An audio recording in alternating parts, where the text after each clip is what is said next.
Once upon a time, there was a family who decided to go on a camping trip deep within the heart of the forest. The family consisted of a mother, a father, a young daughter named Lily, and an even younger son named Max. The excitement of spending time in nature filled their hearts as they set up their campsite near a serene river. On the second day of their adventure, the family decided to take a walk along the riverbank. The sun was shining brightly, casting playful shadows among the trees.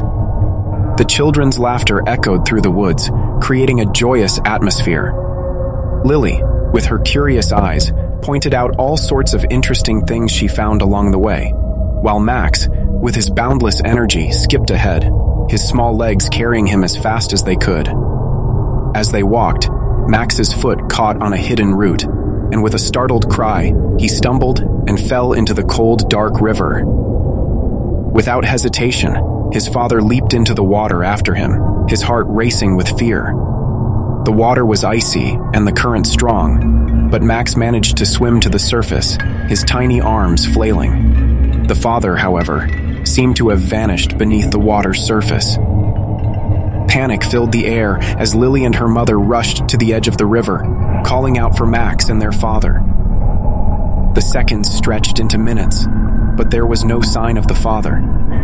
Tears welled up in Lily's eyes as she held her mother's trembling hand. Suddenly, as if from nowhere, Max emerged from the water, his small body gasping for air. Relief washed over them, and the mother reached down to pull her son out of the river. But as her hands touched his wet skin, a searing pain shot through her palms, causing her to cry out in agony. She quickly withdrew her hands, her skin reddened and blistered. Confusion and fear swirled within her as she looked at her son, who seemed perfectly fine despite her burning hands. His bright blue eyes stared up at her innocently, and a small smile played on his lips.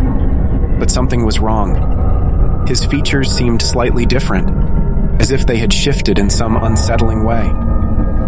Lily's mother hesitated, torn between the urge to comfort her son and the inexplicable pain that his touch had caused. Max looked at her with an odd mixture of sadness and understanding, as if he knew the turmoil she was facing. She finally mustered the courage to pick him up again, this time using a cloth to shield her hands from direct contact with his damp skin.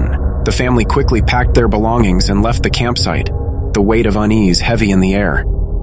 As they walked, Max clung to his mother, his touch no longer burning her skin through the cloth. Lily couldn't shake off the feeling that something had changed, that the boy walking beside her was not the same brother she had known before the river incident. As darkness settled in, they stumbled upon an old cabin in a clearing. Exhausted and still shaken from the day's events, they decided to spend the night there. The cabin was eerie, its walls covered in cobwebs, and the air was heavy with a sense of foreboding. The family huddled together in one of the rooms, their hearts pounding in their chests. In the middle of the night, Lily awoke to a whispering wind that seemed to be coming from the walls themselves.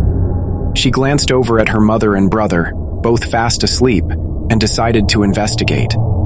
As she stepped out of the room, she noticed a faint glow emanating from the cracks in the cabin's floorboards. Cautiously, Lily knelt down and peered through the gaps. To her horror, she saw a shadowy figure moving beneath the cabin, its form twisting and contorting in unnatural ways.